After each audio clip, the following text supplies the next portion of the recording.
spécialisé dans la conduite du changement et du comportement. Pouvez-vous nous en dire un petit peu plus sur votre activité, en quoi cela consiste?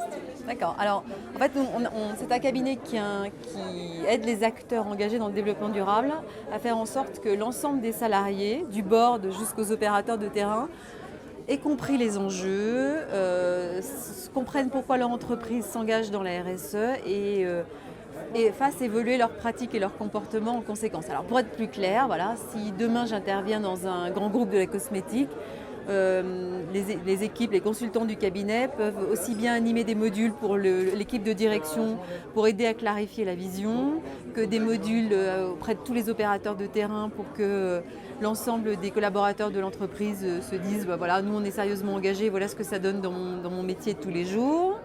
Et puis ensuite, on peut intervenir auprès de populations plus spécifiques, les gens du marketing qui peuvent éco-concevoir les produits, les packs, les packaging, la PLV, les présentoirs de magasins, les commerciaux qui peuvent ensuite mettre en avant l'engagement de leur entreprise, les acheteurs qui vont faire des achats responsables. Voilà. Donc qu'est-ce qu'on fait? On fait de la sensibilisation.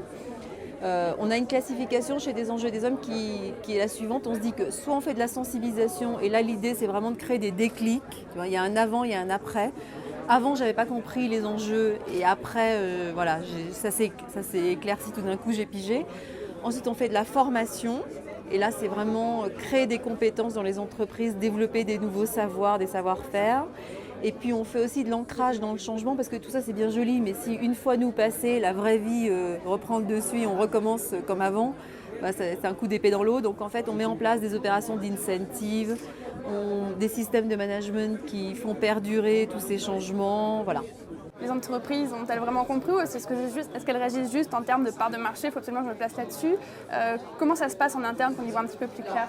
En fait, nous, on a monté le cabinet il y a 5 ans. Quand on est allé il y a 5 ans voir les entreprises en leur disant on va former tous vos salariés sur le sujet, on va être des artisans du sens, elles nous regardaient avec des yeux ronds, nous disant attendez, on n'est pas prêt à le faire, on n'a pas forcément les budgets, les RH ne sont pas impliqués, etc. Donc on le fera peut-être un jour, mais on ne sait pas quand. Voilà.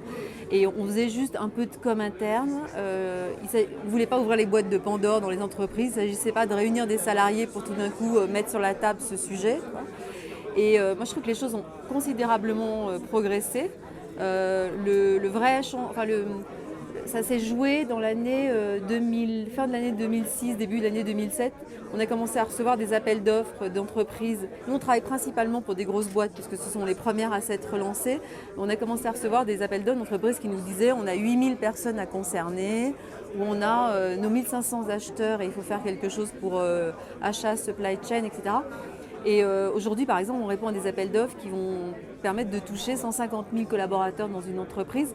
Et je me dis que dès lors qu'on a ce type de projet, qu'on les déploie, c'est bien que la RSE est ancrée durablement dans les boîtes. On ne va pas s'amuser à aller sensibiliser 150 000 collaborateurs pour demain leur dire ah non, on s'est trompé, on va passer à autre chose, quoi.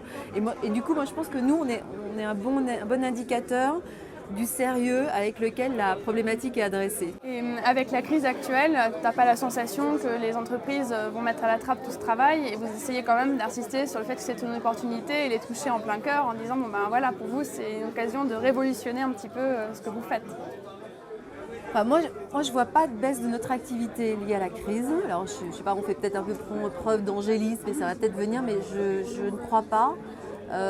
Parce que de toute manière, la formation dans les entreprises, elle continuera de se faire. Et, voilà, et si ce thème maintenant est pris en compte, bah, il continuera à être pris en compte demain.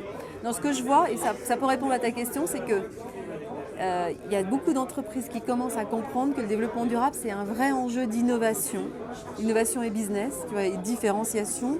Et pour le coup, je pense que celles qui l'ont compris vont surfer, enfin, ou malheureusement ou heureusement, mais en tout cas vont profiter des effets de la crise parce qu'elles vont se démarquer. Une petite contradiction aujourd'hui dans ton comportement personnel ou cette semaine? Non, mais il y en a un paquet, évidemment.